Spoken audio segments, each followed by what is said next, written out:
Assalamualaikum warahmatullahi wabarakatuh.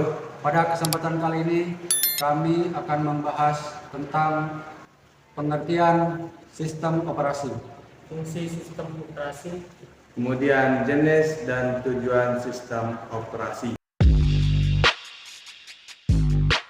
Baik teman-teman, kita mulai dari materi yang pertama, yaitu pengertian sistem operasi. Secara umum, sistem operasi atau biasa disingkat OS, Operating System, adalah jenis perangkat lunak yang tampaknya kita tidak dapat mengoperasikan atau menjalankan komputer. Sistem operasi bertindak sebagai perantara atau sistem penerjemahan antara perangkat keras, komputer, dan program aplikasi yang diinstal pada komputer. Dengan kata lain, kita tidak dapat langsung menggunakan program komputer dengan perangkat keras komputer tanpa memiliki media untuk membuat koneksi di antara keduanya. Selain itu, sistem operasi juga merupakan perantara antara pengguna komputer dan perangkat keras komputer karena menyediakan antarmuka pengguna standar yang bisa kita lihat di layar komputer setelah komputer dinyalakan. Baik, kita masuk ke materi yang kedua, yaitu tentang fungsi sistem operasi. Yang pertama, manajemen memori. Sistem operasi mengelola memori primer dan sekunder, DRAM, ROM, hard disk, pen drive, dan lain-lain. Ia memeriksa dan memutuskan alokasi dan dealokasi ruang memori proses yang berbeda. Jika pengguna berinteraksi dengan sistem, CPU seharusnya membaca atau menulis operasi. Dalam hal ini, OS memutuskan jumlah memori komputer yang akan dialokasikan untuk memuat instruksi program dan data ke dalam RAM. Setelah program ini dihentikan, area memori kembali bebas dan siap untuk dialokasikan ke program lain oleh OS. 2. Manajemen prosesor.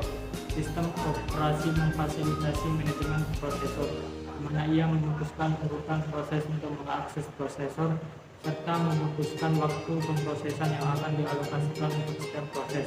Selain itu, OS berfungsi untuk memonitor status proses, membebaskan proses ketika suatu proses dijalankan, kemudian mengalokasikannya ke proses baru. 3. Manajemen perangkat keras. Sistem operasi juga berisi driver untuk mengelola perangkat. Driver adalah jenis perangkat lunak terjemahan yang memungkinkan sistem operasi untuk berkomunikasi dengan perangkat. Untuk perangkat yang berbeda, biasanya memiliki driver yang berbeda juga, karena setiap perangkat berkomunikasi dengan bahasa yang berbeda. 4. Menjalankan aplikasi perangkat lunak. Sistem operasi menyediakan lingkungan untuk menjalankan atau menggunakan aplikasi perangkat lunak yang dikembangkan untuk melakukan tugas tertentu. Misalnya Microsoft Word, Microsoft Excel, Photoshop, dan lain-lain. 5. Manajemen data. OS atau sistem operasi membantu dalam manajemen data dengan menawarkan dan mentransfer direktori untuk manajemen data. Kita dapat melihat dan memanipulasi file, folder. Biasanya kita dapat menggunakan menyalin, memberi nama atau mengganti nama, menghapus file atau folder. 6. Mengevaluasi kesehatan sistem. Sistem operasi juga memiliki gambaran tentang kinerja perangkat keras dan kinerja perangkat keras. Misalnya kita dapat melihat seberapa sibuk CPU, seberapa cepat data diambil dari hard disk dan lain-lain. Ini menyediakan antarmuka pengguna. OS bertindak sebagai antarmuka antar pengguna dan perangkat keras. Sistem operasi bisa menjadi GUI, di mana kita dapat melihat dan mengklik elemen di layar untuk melakukan berbagai tugas. Sistem operasi memungkinkan kita untuk berkomunikasi dengan komputer bahkan tanpa mengetahui bahasa komputer.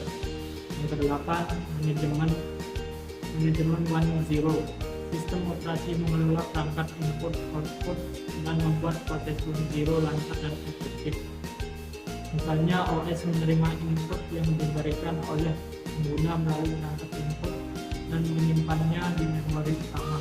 Kemudian OS mengarahkan CPU untuk memproses input ini, dan dengan demikian memberikan output melalui kartu output di monitor. Yang 9, keamanan. Sistem operasi memiliki modul keamanan untuk melindungi data atau informasi yang tersimpan dalam memori komputer terhadap malware dan akses yang tidak sah. Dengan demikian, OS tidak hanya mengelola data kita, tetapi juga membantu melindunginya. 10. Manajemen waktu. OS membantu CPU dalam manajemen waktu. Dengan OS terus memeriksa frekuensi proses yang meminta waktu CPU. Kedua, apabila proses yang sama pentingnya bersaing untuk waktu CPU, maka waktu CPU diiris menjadi segmen dan dialokasikan ke proses ini secara round robin, mencegah satu proses memonopoli CPU. 11. Pencegahan deadlock. Kadang sumber daya yang seharusnya digunakan bersama oleh dua atau lebih proses ditahan oleh beberapa proses. Nah, sumber daya tersebut tidak dapat dilanjutkan. Situasi ini dikenal sebagai deadlock. Sistem operasi tidak membiarkan situasi ini muncul dengan hati-hati, mendistribusikan sumber daya di antara proses yang berbeda. 12. Penanganan interupsi. OS juga merespon interupsi, yang merupakan sinyal yang dihasilkan oleh program atau perangkat lunak untuk mencari perhatian CPU.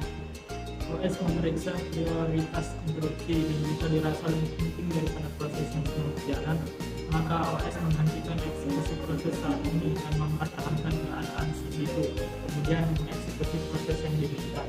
Setelah itu, CPU kembali ke keadaan yang sama di mana ia dihentikan. Apa sih tujuan dari sistem operasi? Baik, tujuan sistem operasi yang pertama itu melakukan efisiensi. Dalam hal ini, sistem operasi bertujuan agar memungkinkan sumber daya yang ada di komputer bisa digunakan secara efisien. Kemudian, fungsi yang selanjutnya memberi kemudahan. Adanya sistem operasi bisa memudahkan komputer digunakan oleh para penggunanya. Kemudian, tujuan selanjutnya, kemampuan untuk berevolusi. Tujuan sistem utama operasi lainnya adalah menerapkan fungsi-fungsi baru sistem komputer, karena sistem operasi bisa disusun dan direncanakan untuk pengembangan atau pengujian yang efektif. Kemudian kita berlanjut lagi ke jenis sistem operasi. Apa sih jenis-jenis sistem operasi? Baik, yang pertama, jenis sistem operasi itu adalah Batch Processing Operation System. Interaksi antara pengguna dan komputer tidak terjadi dalam sistem operasi ini. Pengguna diharuskan menyiapkan pekerjaan pada kartu punch dalam bentuk batch dan menyerahkan ke operator komputer. Kemudian yang selanjutnya, time sharing operating system. Seperti namanya, sistem operasi ini memungkinkan banyak pengguna yang berada di terminal dan berada untuk menggunakan sistem komputer dan berbagai waktu prosesor secara bersamaan. Yang selanjutnya, jenis yang ketiga, Distributed Operation System. Distributed Operation System atau sistem operasi terdistribusi adalah sistem operasi yang menggunakan beberapa prosesor independen atau disingkat dengan CPU untuk melayani banyak pengguna dan beberapa aplikasi real time. Kemudian yang selanjutnya, Network Operating System. Seperti namanya, OS ini menghubungkan komputer dan perangkat ke jaringan area lokal atau LAN serta mengelola sumber daya jaringan. Kemudian jenis yang selanjutnya ialah Real Time Operating System. Real Time Operating System atau biasa disingkat dengan RTOS dikembangkan untuk aplikasi real time di mana harus diproses dalam durasi waktu yang tetap dan kecil. Sistem operasi ini digunakan dalam lingkungan di mana beberapa proses seharusnya diterima dan diproses dalam waktu singkat. Nah,